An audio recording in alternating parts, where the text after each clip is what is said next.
I've got a clarification on my position on Fauci, and I also have information about a big document dump that just happened, and a bunch of other stuff. So stay with me, folks, and we'll get to it in just a minute.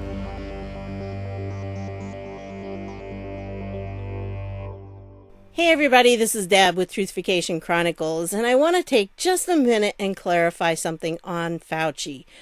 Okay, in my last video, there appeared from the comments that I must have miscommunicated how I feel about him and what I believe about him. I've not done a deep dig myself on him, but I've read a lot of various things that are being put out. I do not see him as a white hat. I think he's being used by whoever's going to pay him the most money. I really do think that he's a little bit of a glory hog right now, and he's kind of going at it for the fame. As long as he can instill fear in people, then his position is necessary. So he's going to milk it for all it's worth.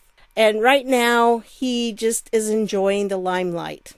As long as he's important and he's needed and he's got more power right now than the president. And this is kind of what this article says, really, is one of the reasons why Trump can't fire him. Now, obviously, Trump can. He has the ability to if he wants to. But it would not look good if he did. And of course, we know that the little hyenas are sitting there waiting for Trump to mess up so they can, again, impeach him. So I think that as long as this is going on, he's not going to be able to fire Fauci. I'm not sure that he really wants to. I think he's playing him. I think President Trump is actually the one in control.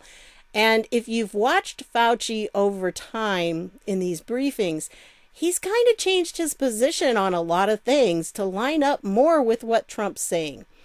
Because Fauci is a pawn, folks. He goes back and forth. Whoever is going to give him the most fame and glory, and usually the most money. Now, of course, President Trump isn't paying him money, but he does hold the key to Fauci's job. So job security is kind of important too. How else could he be doing things? Now, when you saw this facepalm that happened before, and many of you probably seen that, it was back here. It was back in March. So he did this facepalm after President Trump said deep state. And the reason is because even though I believe Fauci is deep state, I think Fauci doesn't know that he's deep state. I think he sees the term deep state as a conspiracy theory and nothing more. He doesn't believe in it because quite often most people that are part of the deep state don't see themselves that way. They have this warped view of themselves, just like Comey does. He has a warped view of himself because I think the man honestly believes that he did everything right and that he was an amazing American patriot and can't understand why people are attacking him. I really think that he is to the point where he's convinced himself of that. And that is his worldview right now. And I think in a lot of ways, Fauci is in a similar boat. He does things that he believes are going to better the American people. But from our perspective, it doesn't appear to be doing so. And especially this whole thing about a shutdown. You know, I think that he's pushing that quite a lot because as long as the country is in this shutdown, he's the star player. And the minute that the country gets back up and going, everybody's going to forget who Tony Fauci is. Nobody's going to remember this guy. And I think that's what one of his greatest fears is. Now, also I want to point out that a lot of deep state players don't have marching orders. I mean, it's not like somebody up top saying, you must do this, you must do that. I mean, sometimes obviously that does happen and there gets pressure put on them to make those choices. But in a lot of cases, they all just have a similar goal, so they all work towards that goal. And it's an automatic thing, so the choices they make are going to promote that goal. And I think this is the situation Fauci's in. He's not necessarily being told what to do, but he does have some benefactors and some connections that give him an incentive to keep promoting the virus and the vaccine. Because if people don't get sick, Fauci's not important. His job is irrelevant. And I think more than anything, he doesn't want to become irrelevant because he's nothing more than just a little pawn. And as long as he's doing what the upper levels want, it's okay. They'll leave him in there. But the minute he turns on them or they decide he's no longer useful, I can see a red scarf in his future. So, it's one of those things that I don't think he knows he's being used, but he is, big time. And he's indebted to a lot of people that have a big reason to want to develop vaccines, and also big pharmaceuticals and other things like that. And again, as long as people will continue to get sick, his job is necessary. He's an important man. And I think that's probably where it is. I don't think he actually knows that he's deep state, but he is.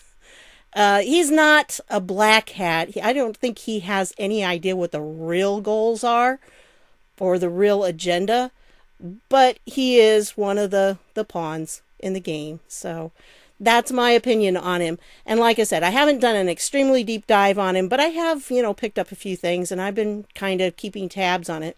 The plain and simple fact is, folks, I wish I had enough time and energy to do deep dives on all of these different things and all these different people.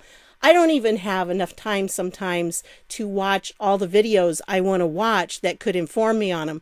Just because, well, I have chronic fatigue syndrome, for those who are new, and I just don't have the energy sometimes. It's just a fact of life. As the saying is, the spirit is willing, but the flesh is weak. So I deal with what I can. I do what I can. And that's where we're at. So anyway, this is an article that basically says the reason Trump can't fire Fauci is because Fauci is kind of like the head person right now, and in some ways he thinks he's more important than the president. He honestly believes that. I think that's why the facepalm thing, I said that back when it happened. I think he just believes that he knows better than President Trump right now about things. But Trump is schooling him. Like I said, if you've watched his development over the time period of these different briefings, Fauci's not quite as arrogant and everything as he was at the beginning. So, yeah, Trump is schooling him. And just like he schools all these reporters. I love it. Every time I see him school another reporter, it's like, oh, yes, this is why I voted for this man. Anyway, so I'll leave this article down below. I always put all of my articles down in the description. If you're on a mobile device, you might want to click a little triangle or something. If you're just on a regular browser on a laptop, you can click the show more and it'll pop it open. You can see it there. Okay? So that's the first thing I wanted to deal with because obviously from the comments, I needed to explain. All right, and then this one right here is grants from, oops, I didn't have the top down here, the Bill and Melinda Gates Foundation. So you can search through and you can see where they have been putting their money. But look at this. Yeah, the National Institute of Health, look, has 124 results. And you can go through and you can see where they've been putting the money, what kind of grants they've been giving. Scientists really have to deal with grants. That's what they run on. And so sometimes when people give you big amounts of money, you are kind of indebted to them. Is it any wonder that Bill Gates gives so much money to the National Institute of Health, especially vaccine development? So I'm just going to put this link down below and you can look through it because it is 124 of them and for varying amounts. And you can look through and see what they were for. I just think that it's interesting that they had these couple of studies on malaria in 2019 and 2020. I just think the timing is odd. Here's a vaccine development, pneumonia, tuberculosis, and so forth. So I'll leave the link to this down below. You can check them for other things too if you'd like to check other organizations that they've given money to. It's just kind of an interesting resource to use.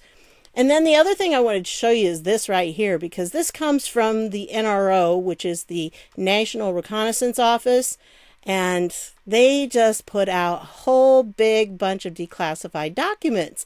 Like it says 281 newly declassified documents to include memos, letters, policies, and more, and they're mostly from 1969. So I just thought this was an interesting thing that you might want to see. The documents themselves, you'll have to go through and just see which ones sound interesting to you. And you can check here. Remember, as a teacher, I like to give you all kinds of resources so you can do some digging yourself, because part of the movement that we're in right now is for people to wake up and to see that we don't have to rely on the mainstream media to give us information, that we can go out, we can find information for ourselves if we have the right tools. And one of the tools is knowing where to go to look. And this is one place you can go. Here are a bunch of different things, minutes from meetings, and I'm not sure what in there is going to be something that you might be interested in, but hey, limitations on release of information concerning weapon systems, mission planning and alerting procedures. Could be some interesting stuff in here, but you won't know until you actually go through it, and it takes time. So if that's something that interests you, go for it. And there's all different other kinds of things you can search. And if you want to do a FOIA request, you can actually go through and do a FOIA request. Remember, people, yes, you can. And there's how you do it. So I wanted to give you that. I'll put the link down below so you can see it. And then I wanted to show you this, because this is a very bizarre little clip from Joe Biden. And here's the text of it, but let me just show it to you here. We cannot let this, we've never allowed any crisis from the Civil War straight through to the pandemic of 17, all the way around 16. We have never let our democracy take second fiddle. We can both have a democracy and elections and at the same time correct the public health. Is it just me, or did he sound like he was kind of babbling there? I don't know. Here's the actual text, and it's like, second fiddle? I don't know. I don't know what he was trying to get at here. And then the end of it, obviously, he was trying to talk about how we can still have elections, I think. But just another case where Joe is babbling away.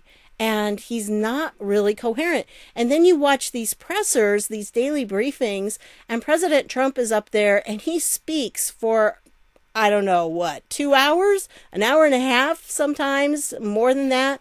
And he's answering questions right and left and giving good, coherent answers. He knows what's going on. He's very well aware of everything. Can you imagine Joe Biden in such a situation?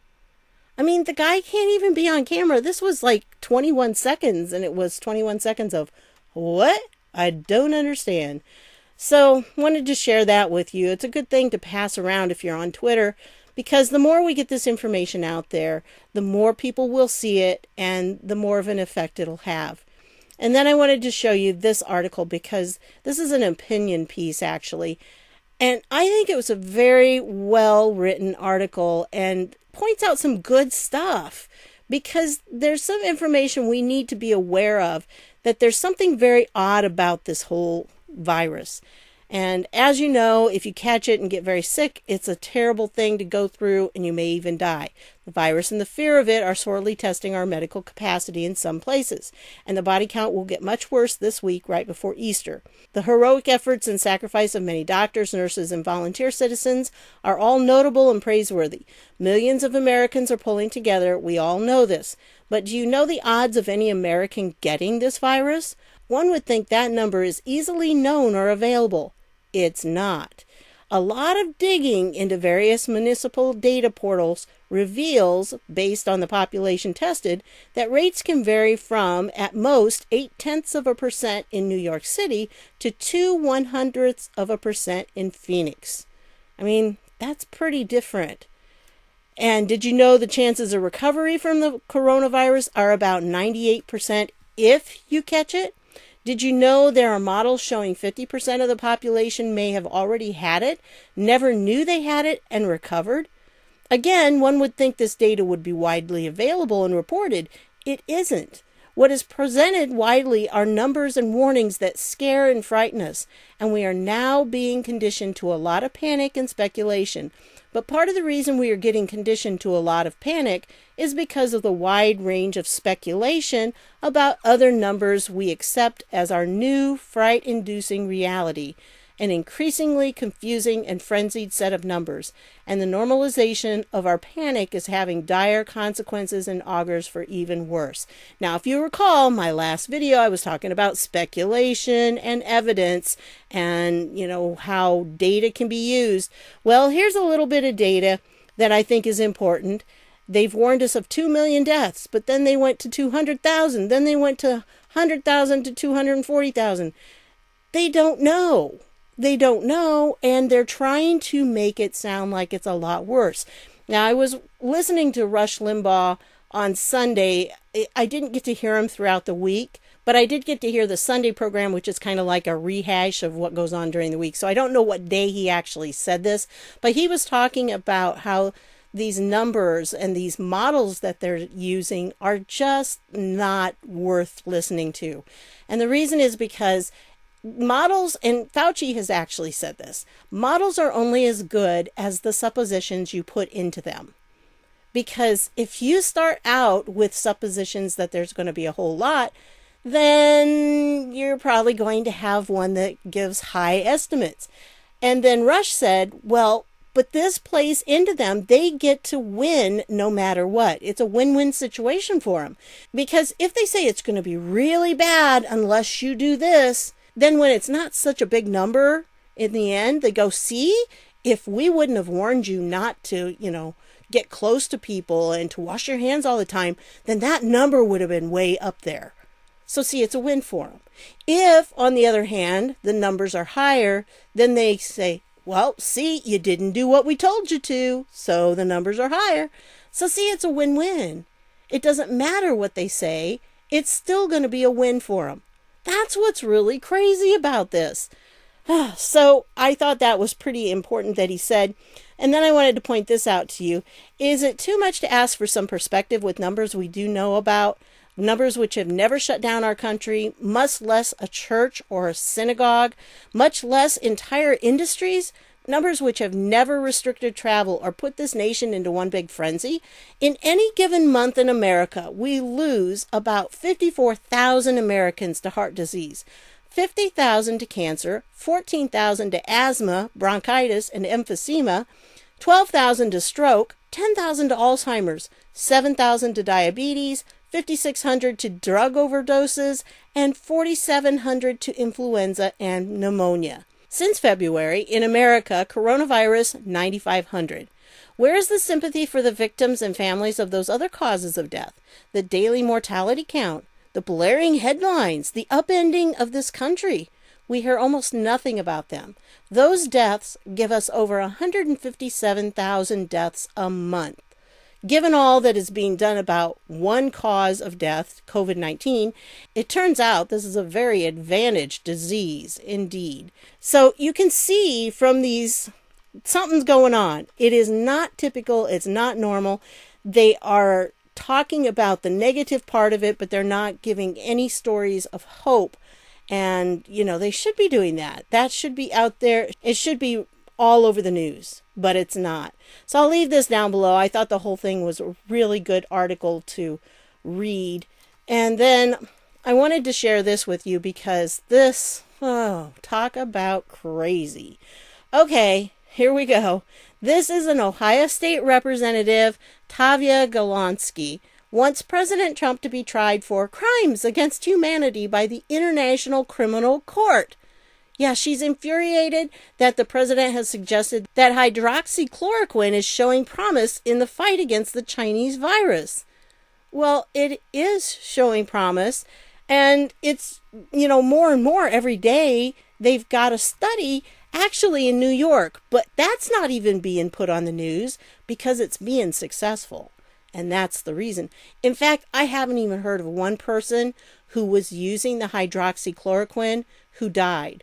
Except the guy who drank the fish tank cleaner, but that doesn't count because he was not under medical supervision, and that was just a stupid thing, and possibly his wife was trying to get rid of him, but that's another story. And so this is something, she says, I can't take it anymore. I've been to The Hague. I'm making a referral for crimes against humanity tomorrow, Golansky said. Today's press conference was the last straw. I know the need for a prosecution referral when I see one. And so they said, yeah, down here they said, so what about the other Republicans? And she said they should be held for aiding and abetting. And it's like, yeah. And then they asked her, this newspaper asked her how she planned to pursue charges against the leader of the free world. I honestly have no idea, but how hard can it be? I mean, really, seriously, this woman has lost her mind. Talk about Trump derangement syndrome. Right there. Good example. Perfect example. And by the way, the whole thing about crimes against humanity, well, how about crime against children? Let's not forget that, right? Because that's in the IG report from what, 2018? Was that when it came out? Oh my goodness, a long time ago. But there it is, crime against children. I don't remember what page it was on, but I used to have it memorized. I don't remember anymore, but it's there. And yeah, so one of these days that will be dealt with. We're working on it, folks. It just takes time. And then I wanted to show you this because, yes, President Trump asked one of the reporters if she was working for China. She said no, that the organization she worked for was independently owned. And it's like, nah. Over 65% of it was owned by China. So if you go through here and you can read this, here's the actual clip. Hang on here.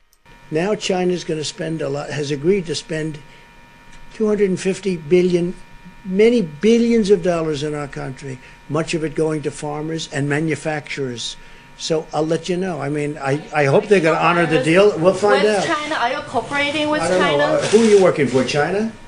Do you work for China or are you with a newspaper? Who are you with? Hong Kong Phoenix TV. Who owns that, China? It's Is it owned by based in China? Hong Kong. No, is it owned by the state? No, it's not. It's a private owned company. Okay, good. Okay.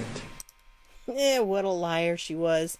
Yeah, because if you look down here, you'll see that 37.1% was owned by Liu Changle, who is a former PLA propaganda official who's close to senior Chinese government leaders.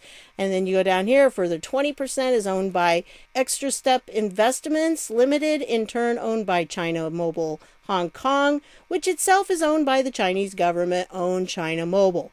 8% more of the company is owned by China Wise Investment Limited, owned by the Bank of China. So, yep, at least 65% of it is owned by the government of China. Gee, I wonder why she was asking the questions she was. So I'll leave the link to that down below. You can read the whole thing. And then I wanted to show you this because talk about going crazy and Trump derangement syndrome. Boy, Alyssa Milano, she is full of it. Well, this right here, Rose McGowen is going to write an article on her. She hasn't done it yet, but she is going to be working on it. And it is about Alyssa Milano, who is just going a little crazy because you know that one of Joe Biden's former staffers, Tara Reid, came out and said that she had been sexually abused by him. Well, it hasn't gone very well with the Me Too people. They just haven't seemed to want to pick it up. And especially with Alyssa Milano, you know, Alyssa Milano was all over people with the Me Too movement. Oh, you got to believe women, when it was Kavanaugh being raked over the coals. But oh, all of a sudden now she's singing a different story. Well, you can't blame Biden. Oh, and so Rose McGowan called her out and said, you are a fraud. And so it was a little exchange going back and forth. And Alyssa Milano had this clip and she tells why. I'm not going to play it for you, folks. It's just, if you want to watch it, I'll leave the link. You can watch it yourself. But she goes on about how she's going to vote for Joe anyway.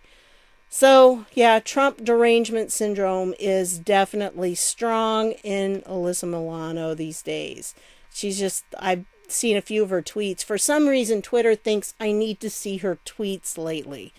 I don't know why they keep putting a lot of Democrats up at the top of my feed, but that's okay. I get to post the truth in their feed. I think it's kind of funny. And so Sarah Carter did this, and she came out with NYC official says city is preparing to dig trenches in a park to bury the dead, because they have so many, evidently, that they're saying that they may have to dig a trench in a city park to bury the dead. Well, obviously that's a big thing. And Cuomo did say during his Monday news conference he hadn't heard about the plan. And he said, I've heard a lot of wild rumors, but I have not heard anything about the city burying people in parks. So evidently, and that's what this article is saying, that the plan is denied, that they're not doing that. At this point, I don't think we have any evidence to say differently. There may have been somebody who spread the rumor, but I don't know. Sarah Carter usually is pretty right on. I'm not going to show you much on this one because this guy got set up in a sting, but it was by a regular person. I don't recommend you do that, but the guy did get him busted. Okay, so this guy was arrested for trying to meet with a 14-year-old.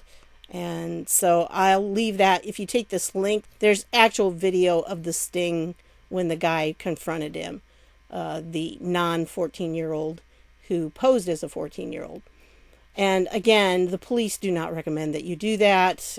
It's not wise to do. So it could be dangerous. I want to give you this link because I'm not a real Steve Piecznik fan, but he does from time to time have some very interesting and good things to say. And this one, I thought he did a great job kind of laying it down about some of the science issues that I talked about earlier. So it's just one of those things that we have to be careful of. Money makes people do strange things. And in a lot of science, you have to have money to keep doing the science. So money is a major factor in what the results are and in how people work. So anyway, it's a very good speech of his. It only lasts for about 4 minutes. Well worth watching. I'll put the link down below. And then I wanted to point this out to you because I thought this was interesting. This is from the research board. And one of the researchers ordered a MyPillow just because people were giving Mike Lindell so much flack for being up there and for speaking and for quoting the Bible. Oh my goodness, he dared to quote the Bible. And so people decided we're just going to buy a bunch of his pillows just because to support him. And it was really odd because Lindell put out this Q code that there was a discount and it had Q in it. And so this researcher went ahead and ordered them and just got their order, and it had a Bible verse. And here's the Bible verse. The time will come when all the earth will be filled as the waters fill the sea with an awareness of the glory of the Lord. And that's from Habakkuk 2:14. So translation, God wins. I thought it was interesting, and I don't know if they do that normally. I have a MyPillow, but it was a gift, so I didn't order it. So I don't know if they normally put Bible verses in there, and I just thought it was kind of interesting that that was the verse they chose. And so did this researcher. So I thought I'd point that out to you. Now, this one, I can't link to this because it's from the regular board, but a clever person can find the actual address if you want to go to this particular post. I'm going to scroll it slowly enough that you could read it, but I think it makes a good point. And very interestingly enough, this went up, it was while I was uploading my last video, which was about the difference between speculation and actual evidence. So it points out something, and the major thing I want you to understand in this is that we have to be very careful about what we put out as truth. And the reason for this is because it can hurt the movement. If we're saying things that are not really true and there's no way of proving them, or even if they are true but there's no way of proving them, it's really hard for those who are outside of the movement to understand what we're saying, and it kind of causes problems. Now, with this, I want to point out to you that we need to make sure that we're practicing something called exegesis instead of eisegesis. Now, in case you don't know what those are, here they are. Exegesis and eisegesis, you kind of have to look at them together to really understand what they mean. And so exegesis is drawing out text meaning in accordance with the author's context and discoverable meaning. So you read a passage and you take the meaning out of that. And it not only works for the Bible, but it works for other, different texts as well. And so exegesis is drawing out the meaning from what the text says. Eisegesis, on the other hand, is when a reader imposes their interpretation of the text. Thus, exegesis tends to be objective and eisegesis highly subjective, which means you can put your own biases in there without really knowing, and you base it on suppositions. In a lot of ways, the eisegesis here is what these models are, because they're putting in a lot of their subjective opinions, but we're just seeing them in graphs and they're putting them out there as truth. It's not necessarily true. I believe with the Bible that we need to practice exegesis, which is much more objective, and it pretty much allows the meaning to come out of the Bible instead of us imposing our opinion in there. But anyway, those are biblical terms you may not have heard of, but I wanted to point them out because that's what this person is talking about here. First of all, most of you know that the 17th letter of the alphabet has posted an awful lot of posts. So sometimes people read them and they put their own meaning in on it, and it's not necessarily what the 17th letter of the alphabet meant. So my suggestion is when we're reading his post that we do exegesis instead of eisegesis. We draw out the meanings. Instead of eisegesis, we impose our meanings on what he's saying.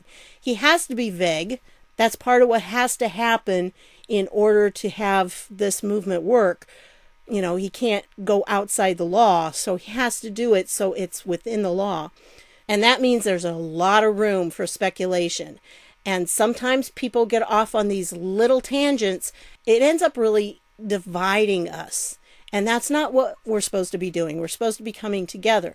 Now, that doesn't mean that we all just chant the same words and everything. There's a lot of room for independent thought, and that's great. But let's make sure that what we're talking about is actually what the 17th letter of the alphabet said. Be careful to practice exegesis and not eisegesis, is my opinion on that. And that's basically what this guy is saying. So, center, remain calm, be very skeptical of fantastical claims of action that researchers want to see happen. Be adamant in requiring actual evidence. Evaluate evidence impartially from all angles. Analyze with impartiality and logic. Tear it apart. If it withstands scrutiny, the hypothesis stands. For now, new information may change it. So we do need to kind of tighten things up because there's an awful lot out there. And especially if you're fairly new to the movement, you may not understand how things work. Just because you saw it on the message board doesn't mean that it's accurate. It means someone posted it. Okay, not everything posted on there is absolute truth. I think this one has a lot of validity. It was included in the notables. And up here, there were a lot of people that commented on it. I'm not going to show you those because some of them have not safe for work pictures and not safe for YouTube pictures. So just remember that unfriendlies are always here, not just on this board, but on Twitter and Instagram and other places. Infiltration is a big part of what they're doing, attempting to manipulate, knowing that some people are in it for a buck. So they tend to post things that are a little sensational just to get the views and just to get the, subscribers. So just be careful. I'm not saying that's what everybody's doing. It's just sometimes stuff goes out there and it's really not accurate, or there's no evidence to back it up. And remember that if you're a part of the researchers, you're on active duty and you serve a cause much greater than yourself, than your own wants and needs. Set aside those wants and needs and focus on the mission. Mission failure is not an option. We have something really important going on right now. And speaking of that, President Trump did have a little clip here where he confirmed that the military is doing more than just taking down the drug runners. So they are working on other things too. But I also have to show you this, because although this person is good-hearted and really is trying to spread the truth, this isn't necessarily true. He didn't say that there were raids underway globally. He did not say that. So here's what he actually said. We're hitting them very, very hard, and that's why we're doing it. Activities that U.S. assets are targeting, or is it beyond narcotics? Are there other illicit activities that Well, there are the activities of human trafficking, and especially with respect to women, and as you know, proportionally, it's mostly women, and it's a horrible thing. It's a horrible thing, and there's never been a time like it, and it's because of the internet, and this is all over the world, but for the most part, they're coming through, in this country, they're coming through the southern border, but we're hitting them very hard. They have tremendous illegal trafficking in women and children also, but mostly in women. And it's illegal, and it's horrible, and it's disgraceful, and I've seen things that are an absolute disgrace. And we're trying to knock them out, and we're knocking them hard. And again, I want to thank the president of Mexico, because he has really stepped up to the plate. 27. So you can see, 7,000. Sorry, I didn't want to leave him that way. You can see that he did say there is an effort to stop the human trafficking, and especially women. So notice that he didn't put an emphasis on children. So be careful. You know, this is a little stretch right here on what he actually said. And again, be real careful. Exegesis and eisegesis, really important, because like it says here, eisegesis, where you're putting your own meanings into the text, it's often done to prove a pre-held point of concern and to provide confirmation bias corresponding with the pre-held interpretation and any agendas supported by it. A lot of people do that these days, and not just to the Bible. So be careful out there, folks, and just rely on the evidence. Stick to that. And if there's more that we think is going on, it's going to come out very soon. And it'll be obvious to everybody, so we won't need evidence. The evidence will be provided. So I just want to leave you with that. And I want to encourage you, because, you know, this is a big time in our lives. Everybody is going through similar questions about what's really happening. People are seeing that the press is not telling us the truth, and they want to know what's really going on. So be encouraged. Take the information I give you, put it out there, let people know what the evidence is, and then they can make the decisions what they want to believe. So that's what I've got for you on this one. I want to thank you for stopping by, and I'll see y'all later.